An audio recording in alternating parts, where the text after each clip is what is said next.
আপনার রুহের মাগফিরাত কামনা করছি এবং যারা ওই সময়ে আহত হয়েছিলেন তাদের ছিল সেই সিস্টেমটাকে রিকভার করার একটা প্রক্রিয়া শুরু হবে। রিসেন্টলি সাক্ষ্য নিয়ে কিছু সমস্যা হচ্ছে, এগুলো আমরা চেষ্টা করছি খুব সুন্দরভাবে ছাত্রদের সাথে আলোচনার মাধ্যমে। গোটা বাংলাদেশে একটা অদ্ভুত একটা আফ্রিকার প্রাচীনকালের এক ধরনের শাসন ব্যবস্থা চলে এসেছে। সবাই আসলে এক ধরনের বিপজ্জনক সরকারের বিপক্ষে আন্দোলন করে নামে শোষণ না করতে পারে। তো সেজন্য আমি বলবো এই গণভোটে আমরা সবাই চেষ্টা করব হা ভোট দিতে। হা ভোট খুব গুরুত্বপূর্ণ। আমরা যারা বিজয় তাইলে ভালো হয়, 70% হলেও ভালো, কিন্তু 80-90% ইজ বেটার। তো এই দেশে একটা পরিবর্তন করে একটা নতুন সাথে আসলে ইনসাফ থাকবে, যেখানে ভুল ত্রুটি কম থাকবে, খুবই কম থাকবে। সেভাবে আমরা এই দেশকে সাজাতে পারবো। তো এখানে আমাদের শ্রদ্ধেয় আলী রেয়াজ স্যার আছেন, উনিও এক সময় ঢাকা ইউনিভার্সিটির প্রফেসর ছিলেন, আমি যতটুকু জানি স্যারকে, নাম করা প্রফেসর। আমি আমেরিকাতে সাবাটিক্যাল লিভে ছিলাম, সাবাটিক্যাল লিভ ক্যান্সেল করে ঢাকা ইউনিভার্সিটি জয়েন করে তারপরে শাহজালালে জয়েন করেছি। আমার সামান্য কিছু আমেরিকান এক্সপিরিয়েন্স আছে। তো আমার মনে হয় যারা আছেন, আমাদের সমাজকর্মী যারা আছেন, আমাদের মুরব্বী যারা আছেন, সবাই মিলে আমরা তাদেরকে জয়যুক্ত করবো বলে আমি আশা। নিয়ে কোনো প্রশ্ন থাকে তাহলে আপনার সাথে যে সুবিধার হাতে দিলে আমাদের কাছে পৌঁছে যাবে। ধন্যবাদ।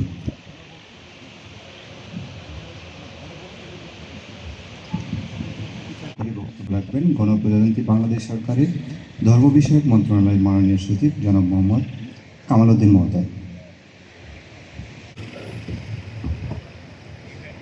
বিসমিল্লাহির রহমানির রহিম।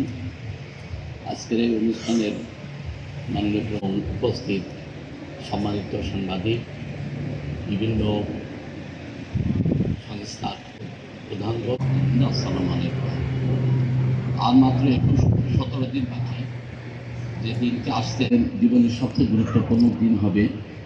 সরকারি চাকরিতে আমি 32 বছর কাটি বিভিন্ন পর্যায়ে, এবং প্রজাতন্ত্রের কর্মকর্তা কর্মচারীদের ইলেকশনের যে ভূমিকা, সেটাও আমার দেখার সুযোগের কর্মকর্তা এবং কর্মচারী, এটা আমাদেরকে মনে রাখতে হবে।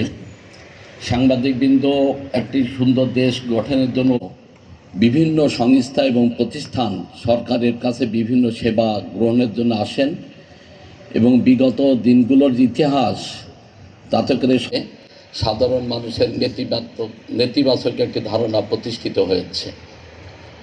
প্রজাতন্ত্রের কর্মচারীরা কমছে সেই সময়, যে সময় সরকারি কর্মচারীরা সবচেয়ে বেশি ভূমিকা রাখতে পারে, এবং বলতে গেলে 1 নম্বর ভূমিকাতে এবং সবচেয়ে গুরুত্ব। জাতীয় সনদের মূল লক্ষ্য, এই জাতীয় সনদ এইভাবে তৈরি হয় নাই। আপনারা প্রক্রিয়া সম্পর্কে সামান্য শুনেছেন।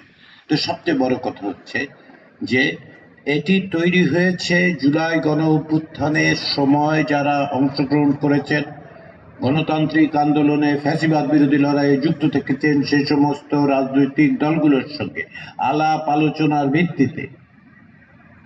ফলে এই জুলাই জাতীয় সনদ এই সরকারের, অর্থাৎ বর্তমান অন্তর্বর্তী সরকারের এজেন্ডা নয়।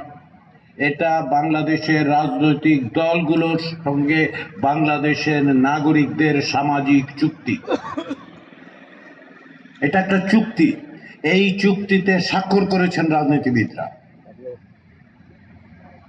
এই কথাগুলি কেন বলছি?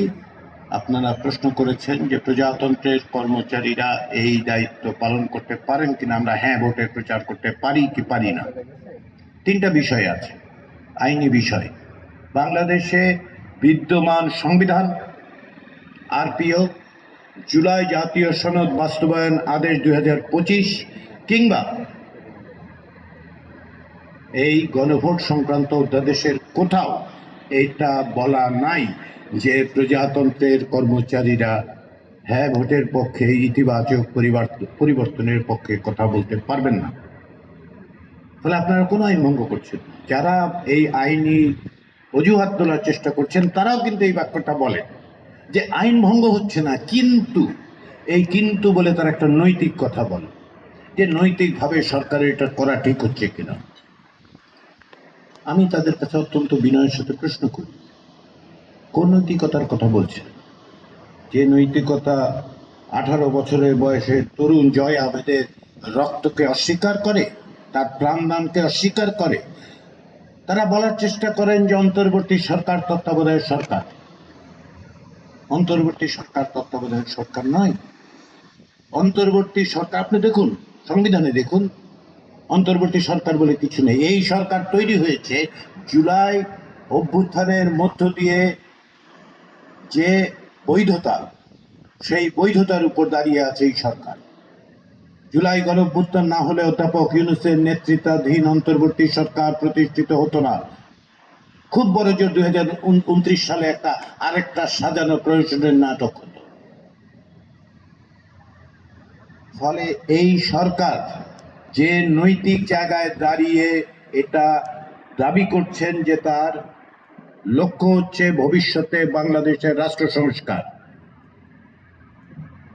তার প্রজাতন্ত্রের কর্মচারী হিসেবে আপনি কি বিবেচনায় এই সরকারের এই বাস্তবায়নের জায়গাতে না বলতে পারেন? নৈতিকতার জায়গায় আরেকটা কথা বলি। আরেকটা বিষয় হচ্ছে এই যে এই সরকার শুরুর থেকে বলে এসেছে যে তারা দায়িত্ব নিয়েছেন, তাদের ম্যান্ডেট হচ্ছে রাষ্ট্র ব্যবস্থার সংস্কার করা, এবং তা থেকে তারা যেন কোনো রকম সুযোগ সুবিধা লাভ না করে। জুলাই জাতীয় সনদ বাস্তবায়িত হবে কখন? এই সরকারের মেয়াদে নয়। ফলে এই গণভোট অন্য যে কোনো গণভোটের মতো নয়।